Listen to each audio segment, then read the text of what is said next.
this is a life that we're talking about. Dean has family members that loved him. He had kids, and he's not an animal. He's not a dog. It's not that you knock down a dog and leave him on the roadside. So I hope that the government and the respective authorities look into this matter and deal with it as urgently as possible. The road to today's arraignment of Dorian Pakeman took 9 months and many interesting turns. What started out as a simple but tragic traffic accident became much more, such as when police uncovered what appeared to be a damning piece of evidence, that Pakeman had a substance alleged to be cocaine in his bloodstream, and that there was an attempt to tamper with his victim, Dean Dawson's blood, to show him as equally culpable.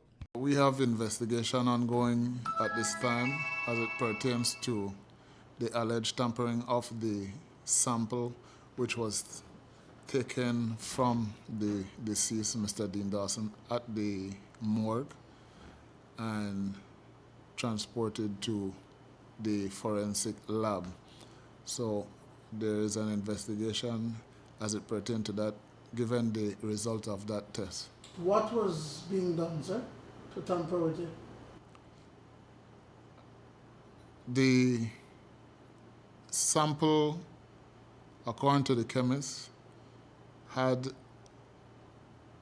concentration of ethanol, which is impossible for any human being to consume.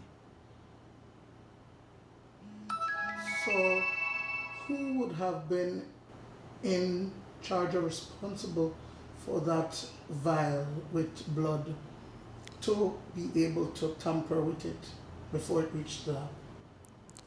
I can tell you who is responsible for the vial after the sample was taken and it to have been transported to the lab, and that would have been the scenes of crime person. So, a member of the police department? That's a civilian staff, a member of the scenes of crime.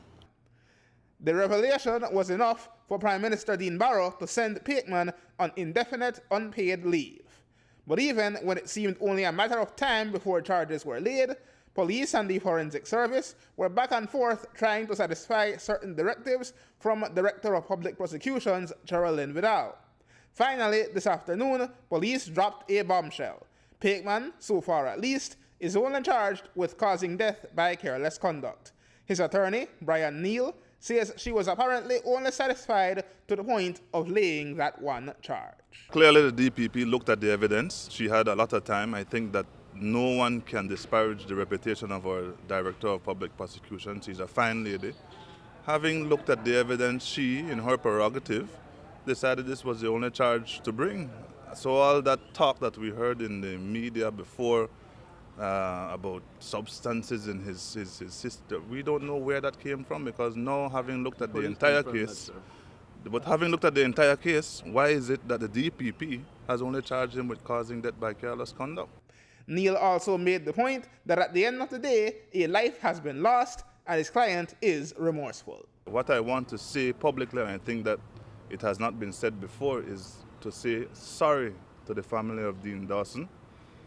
These accidents, as they often do, claim the lives of people. It is a problem we're having in our country.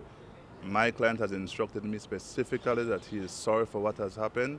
He intends to the fullest extent that he can, to compensate the family at a later date after we've done with these charges. But the main thing is to reach out to this family and say a sincere sorry on behalf of my client for what has happened. Aaron Humes reporting for News 5.